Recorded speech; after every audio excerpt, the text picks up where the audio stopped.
Hello everyone, welcome to Do It Right. Do It Right channel එකෙන් අදත් ඕගලන්ට ගොඩක් වැදගත් වෙන වීඩියෝ එකක් අරන් එන්න හිතුවා. ඕගොල්ලෝ දැනටමත් දකින්න ඇති thumbnail එකෙන් අද අපි කතා කරන්නේ CVs වල තියෙන mistakes ගැන. ඉතින් පහුගිය දවස්වල මට ගොඩක් CVs ගොඩක්ම ලංකාවේ අයගේ පිටරට ජොබ් වලට apply කරන අයගේ CVs ගොඩක් රිෆර් කරන්න රිවිව් කරන්න අවස්ථාවක් හම්බ වුණා. ඉතින් මම පුළුවන් විදිහට ඒ CVs වලට ෆීඩ්බැක් ප්‍රොවයිඩ් කරලා තියෙනවා.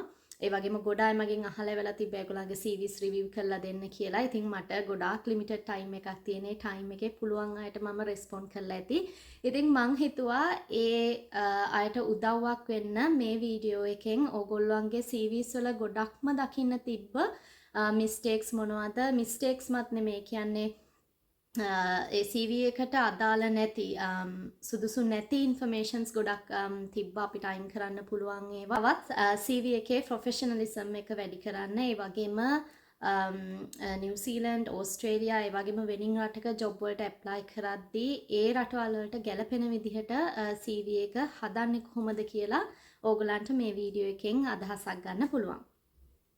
මේ වීඩියෝ එක ගොඩක්ම මම ෆෝකස් කරලා තියෙන්නේ ලංකාවේ ඉඳන් වෙනින් රටක ජොබ් වලට ඇප්ලයි කරන්න. මේ දවස්වල ගොඩාක් අය පිටරට ජොබ්ස් වලට ඇප්ලයි කරනවා. ඉතින් එන්න ඒගොල්ලන්ට උදව්වක් වෙන්න තමයි මේ වීඩියෝ එක ගොඩක්ම ෆෝකස් කරන්නේ. මොකද නිව්සීලන්ඩ් වලටත් ගොඩක් අලුතෙන් ඇවිල්ලා ඉන්න අය මට රීච් කරලා ඒගොල්ලන්ගේ CVs බලලා දෙන්න කියලා කිව්වා. ඒගොල්ලන්ටත් ඕනනම් මේකෙන් ටිප්ස් ගන්න පුළුවන් ඒගොල්ලන්ගේ CV එක රීරයිට් කරන්න.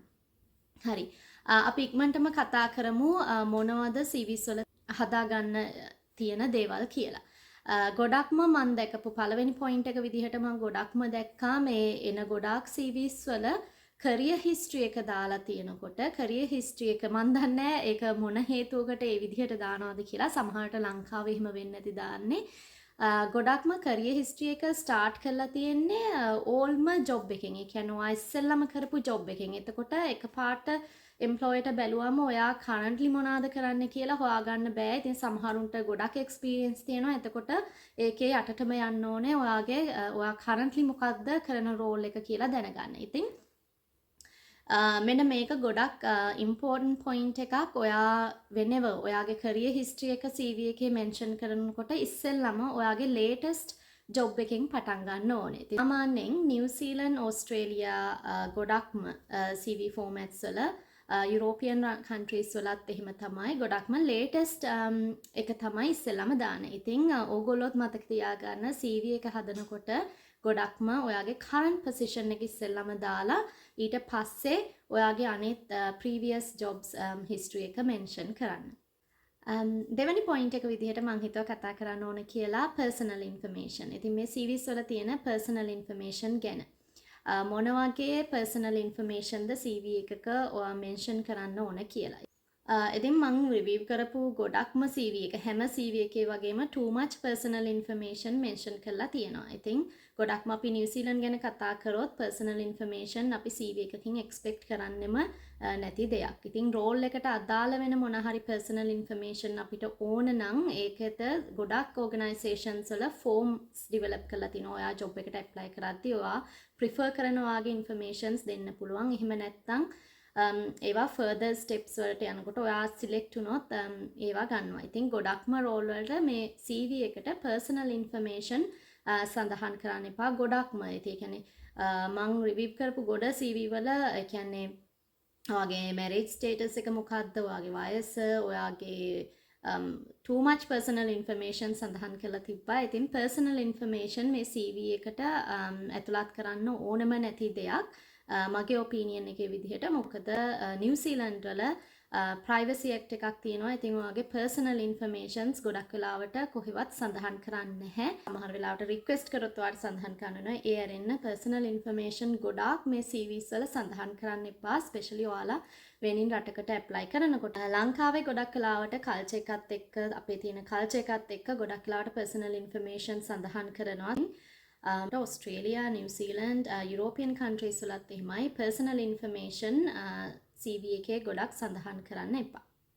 තමයි මට ඇඩ් කරන්න ඕනේ මේ personal information සඳහන් කරනකොට මට ඔයගලන්ට එක කියන්න ඕනේ මොකද්ද ඒකෙන් වෙන disadvantage එක කියලා. I think දැන් මේ වගේ රටක ඔයා apply කරනකොට ඔයාගේ too much personal details ඔයාගේ CV එකේ තියෙනකොට ඒක හරිම strange. අපි කියන්නේ හරිම odd කියලා.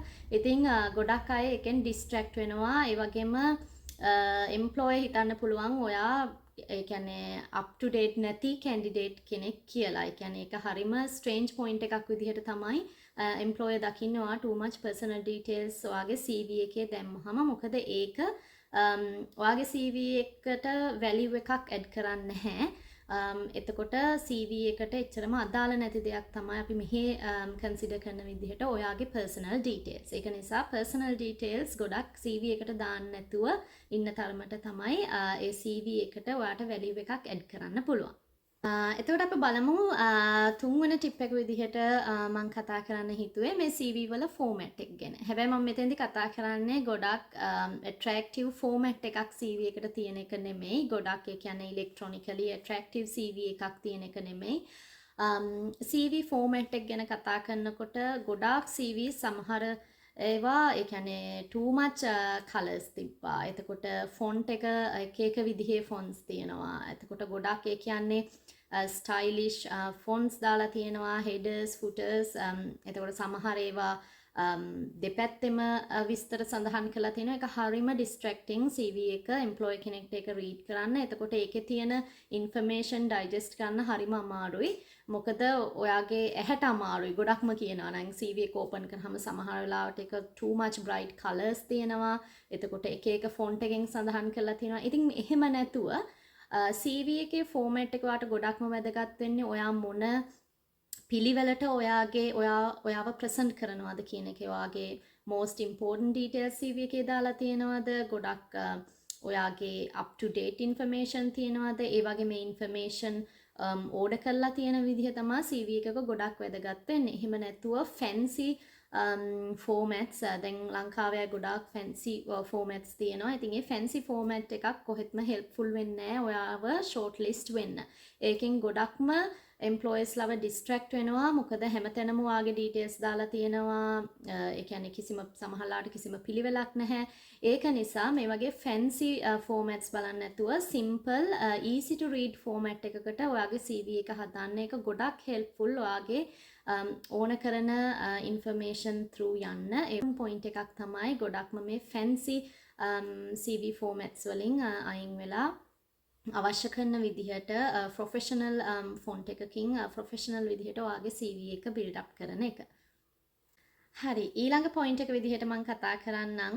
දැන් මම ඉස්සෙල්ලා point එකේදී කිව්වනේ මේ CV format එකේදී ගොඩක්ම වැදගත් වෙන්නේ ඔයා කොහොමද ඔයාගේ CV එකේ order එක තියෙන්නේ, කොහොමද ඔයා information mention කරලා තියෙන order එක කියලා. ඉතින් මම ඔයාලට පොඩි idea එකක් දෙන්නම්. මගේ recommendation එක අනුව මේක මගේ opinion එක, මට තියෙන experience එක, මම බලන CVs එක, අපිට එන CVs එක මට තියෙන experience එක තමයි මම ඔයගොල්ලන්ට මගේ recommendation එක share කරන්නේ. ඉතින් මේක එක එක්කෙනා ගන්න විදිහ වෙනස්. ඉතින් ඒ විදිහට ඒගොල්ලන්ට CVs වෙනස් කරන්න පුළුවන්. ඉතින් මගේ recommendation එක තමයි order එක ගැන කතා කරොත් ඔයා මුලින්ම CV එකේ ඔයාගේ career summary එක දෙන්න. ඔයාගේ profile summary එක. ඉතින් මේ profile summary එක ලියනකොට half a page වගේ ලියන්න එපා. ගොඩක්ම sentences දෙක තුනකින් මේ career summary එක ලියන්න පුළුවන්.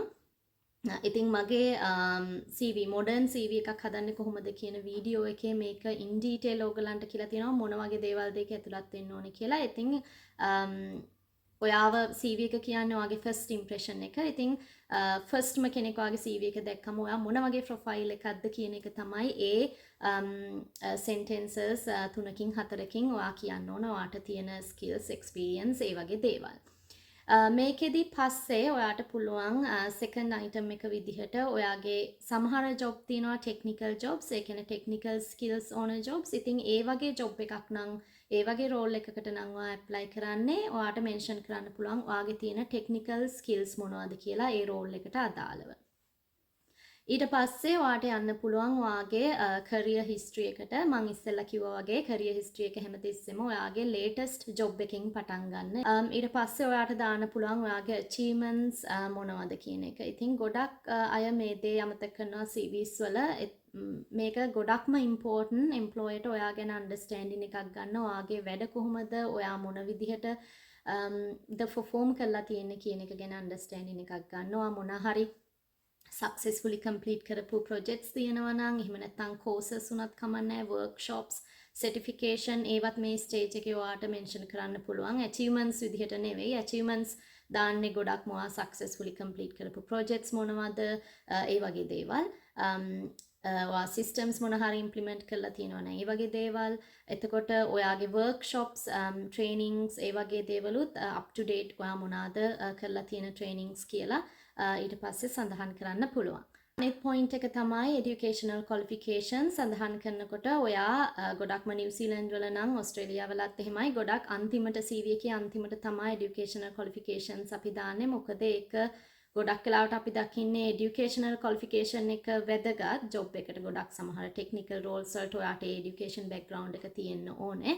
හැබැයි ගොඩක්ම focus කරන්නේ ඔයාගේ ඒ කියන්නේ current work experience එක. ඒ educational qualifications කොච්චර දුරට ඔයා practical apply කරලා තියෙනවා කියන එක තමයි බලන්නේ. ඉතින් educational qualification එක වැදගත් නෑ කියලා නෙමෙයි මං කියන්නේ ඒක වැදගත්. ඒක හැබැයි CV එකේ මුලටම දාන්න ඕන දෙයක් නෙමෙයි. CV එකේ අන්තිමට තමයි සාමාන්‍යයෙන් නිව්සීලන්ත වල එන CVs වලට අපි recommend කරන්නේ educational qualifications අන්තිමට දාන්න කියලා. අනිත් දේ තමයි මං කියවනේ educational qualifications සඳහන් කරන්න අන්තිමටම කියලා. ඉතින් මේකටම මට කතා කරන්න ඕනේ ගොඩක් අය දාලා තිබ්බ high school information එතකොට A level O level information. ඉතින් ඒක නම් ඔහෙත්මම CV එකට දාන්න අදාළ වෙන දෙයක් නෙමෙයි. මොකද එකක් තමයි මෙහි employersලා ඔයාලගේ high school කොහෙද තියෙන්නේ high school එක මොකද්ද ඒව ගැන කිසිම information එකක් දන්නේ නැහැ. අනිත් එක තමයි ඔයාට higher qualification එකක් තියෙනකොට ඔයාට degree එකක් master එකක් තියෙනකොට ඔයාට ඔයාගේ high school information එක කිසිම value එකක් add කරන්නේ නැහැ. මොකද ඒක common sense ඕනම කෙනෙක් දන්නවා ඔයා degree එකක් කරලා තියෙනවා නම් masters එකක් කරලා තියෙනවා නම් high school entry requirement එක හැමෝටම තියෙනවා කියලා. ඉතින් මම දන්නවා අපේ ලංකාවේ කල්චර් එක අනුව ගොඩක් අය high school දානවා. ඉතින් ලංකාවේ ගොඩක් තියෙන mindset එකක් තමයි ඔයාගේ high school එක බලනවා, ඔයාගේ status බලනවා. ඒ වගේ දේවල් ලංකාවේ කල්චර් එකත් එක්ක තියෙනවා. ඉතින් මම ඕගලන්ට කියන්නේ මෙහි නම් එහෙම කිසිම ස්ටේටස් බලන එකක් නැහැ. ඉතින් දැන් මෙහි හයි ස්කූල් ගිය කෙනෙක් නම් ඒගොල්ලෝ හයි ස්කූල් එක දැම්මත් දන්නවා. හැබැයි වෙන රටක කෙනෙක් ඇප්ලයි කරනකොට ඒ හයි ස්කූල් ඉන්ෆර්මේෂන් දැම්ම කියලා ඒගොල්ලෝ ඒව ගැන ඩීප් ඩයිව් කරන්නේ නැහැ. ඒගොල්ලන්ට ඒ ඉන්ෆර්මේෂන් එක කොහෙත්ම වැඩක් වෙන්නේ නැහැ. ඒක නිසා මම ඉස්සෙල්ලා කිව්වා වගේ high school information A level low level subjects ඒවා දාන එක කිසිසේත්ම CV එකට කිසිම value එකක් add කරන්නේ නැහැ. ඉතින් ඒවා දාලා ඔයාගේ CV එක නිකක් up to date නැති CV එකක් හරිම odd CV එකක් විදිහට present කරනවට වඩා හොඳයි ඒ information අයින් කරන්න. ඒ වගේම ඔයාගේ CV එක ගොඩාක් දික් වෙන්නේ නැහැ. ඔයාට අවශ්‍ය කරන information ඔයාගේ CV එකේ සඳහන් කරන්න පුළුවන්. මේ වගේ unnecessary information අයින් කරහම. හරි අන්තිම point එක විදිහට මම note කරගෙන තියෙන්නේ references දාන එක. ඉතින් ගොඩක් CVs වල already references දාලා තිබ්බා. ඉතින් මේකත් ඕන වෙන්නේ නැහැ. reference ගොඩක් වෙලාවට reference request කරාම provide කරනවා කියන එක විතරක් දැම්මම ඇති. මොකද නිව්සීලන්ත වල ඔයා එහෙම reference mention කරන්න ඕන නැහැ. ඕස්ට්‍රේලියාව වලත් එහෙමයි. reference ඕන නම් employer ඔයාව shortlist කරාට පස්සේ ඔයාගෙන් work reference ගන්නවා. ඒකට වෙනම consent forms fill කරන්න ඕනේ. ඒ වගේ process එකක් තියෙනවා ගොඩක්ම නිව්සීලන්ත වල. මොකද privacy act එකක් තියෙන නිසා ගොඩක්ම ඔයා consent කරාට පස්සේ තමයි ඔයාගේ references වලට ඒගොල්ලෝ reach වෙන්නේ. ඉතින් මේ references CV එකේ අන්තිමට දාන්න ඕන නැහැ. ඒවත් CV එකෙන් අයින් කරන්න පුළුවන්. හරි ඉතින් මේ වගේ මේ items ටික තමයි මට කතා කරන්න ඕන උනේ. ඔයාලට පොඩි අදහසක් දෙන්න මොන වගේ information ද ඔයාලා CV එකේ සඳහන් කරන්න ඕනේ. විශේෂයෙන්ම පිටරට jobs වලට apply කරන්න plan කරන අයට currently apply කරන අයට.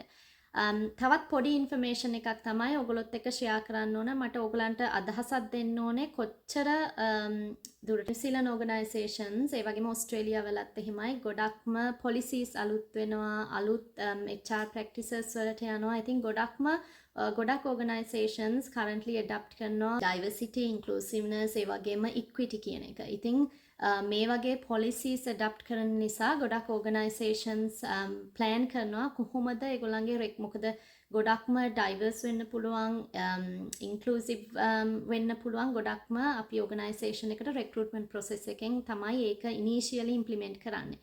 ඉතින් ගොඩක් organization then policies adapt කරගන්නවා කොහොමද diverse workforce එකක් organisation එකකට ගන්නේ recruitment process එකෙන් මොකද්ද recruitment process එකේ වෙන්න ඕන වෙනස්කම් කියලා. ඉතින් මම මේක කියන්න ඕගලන්ට අදහසක් ගන්න කොච්චර දුරට මේ CVs වල information දානේවා වෙනස් වෙනවද කියලා මේවත් එක්ක. ඉතින් ගොඩක් organizations වල දැන් adapt කරලා තිනවා blind CVs කියන එක. මේ blind CVs කියලා කියන්නේ ඔයාගේ age එක, gender එක, ඔයාගේ කිසිසේත්ම identical detail එකක් මේ CVs වල ඇතුළත් වෙන්නේ නැහැ. ඉතින් blind CVs ගොඩක් organizations වල introduce කරලා තියෙනවා. ඒකට හේතුව තමයි biasness කියන එක නැති කරන්නේ. ඒකෙදි ගොඩක් ඔයාලට idea එකක් විදිහට සමහර අය කියනවා university qualification එක දැම්මට university එකේ name එක සඳහන් කරන්න බෑ. මොකද අපි කොච්චර හිතුවත් අපි bias වෙන්නේ නැද්ද ඒකට කියලා සමහර වෙලාවට ඔයාගේ හිතේ තියෙන ඒක මිනිසුන්ගේ එන එකත් එක්ක හිතේ තියෙනවා. එතකොට unconscious biasness කියන එක apply වෙන්න පුළුවන්. ඒක නිසා සමහර CVs වල blind CVs වල අපි university එකේ මොන university එකේද කරේ කියන එක සඳහන් කරන්නේ නැහැ. මොකද university එක සමහරුන්ගේ හිතේ තියෙනවා මේ university එකේ කරොත් හොඳයි මේ qualification එක එහෙම නැත්නම් හරි නෑ කියන එක. ඉතින් එන්නේ වගේ ඒවා. එතකොට ඔයාගේ gender එක මොකද්ද? කිසිම identical ඔයාගේ සමහරුන්ගේ නම පවා දාන්න නැතුව request කරන අවස්ථා තියෙනවා. මොකද නමෙන් සමහරු shortlist කරනකොට නමෙන් bias වෙන්න පුළුවන්. මොකද ගොඩක් අයට නම එක නම්නේ තියෙන දැන් ශ්‍රී ලංකන් නම් ගොඩක් දිගයි කියව ගන්න බෑ. ඒ වගේ වුණාම නමෙන් bias වෙන්න පුළුවන්. ඒක නිසා නම සමහර CVs වල අයින් කරනවා. එතකොට ඔයාගේ contact details, career history එක, achievements ඒ වගේ details විතරයි තියෙන්නේ. ඒ පුද්ගලයව identify කරගන්න පුළුවන් detail එකක්වත් CV එකේ ඇතුළත් වෙන්නේ නැහැ. ඉතින් ඒ වගේ pathway එකකට තමයි නිව්සීලන්ත වල organizations යන්නේ. ඉතින් ඒ වගේ policies adapt කරන වෙලාවක ඔයාගේ CV එකක too much personal details, ඔයාගේ high school details ඒ වගේ දේවල් තිබ්බොත් ඒක නිසා තමයි මං කිව්වේ ඒක ගොඩක් odd CV එකක් වෙන්න පුළුවන්. ඉතින් මේ දේ ගොඩක්ම ලංකාවේ ඉන්න කෙනෙක්ට මේක තේරෙන්නේ නැහැ. මොකද ලංකාවේ කල්චර් එකත් එක්ක අපි CV එක හදාන්නේ. ඉතින් ඒක නිසා තමයි මං හිතුවේ මේ වීඩියෝ එක කරනවා කියලා. ඔයගොල්ලන්ට ඒක මොන විදිහකින් හරි helpful වෙයි කියලා. ඒත් එක්කම මේ වීඩියෝ එක ඉවර වෙනවා. ඉතින් තවත් ගොඩක් items තියෙන්න පුළුවන් මට කතා කරන්න මිස් වෙච්ච ඒවා. ඉතින් මොන හරි main point එකක් මිස් වෙලා තිබ්බොත් මම ආපහු වීඩියෝ එකකින් ඒක කතා කරන්නම්. ඒකත් එක්කම මේ වීඩියෝ එක ඉවර වෙනවා. ආපහු අලුත් වීඩියෝ එකකින් හම්බ වෙමු. Till then you take care and bye bye.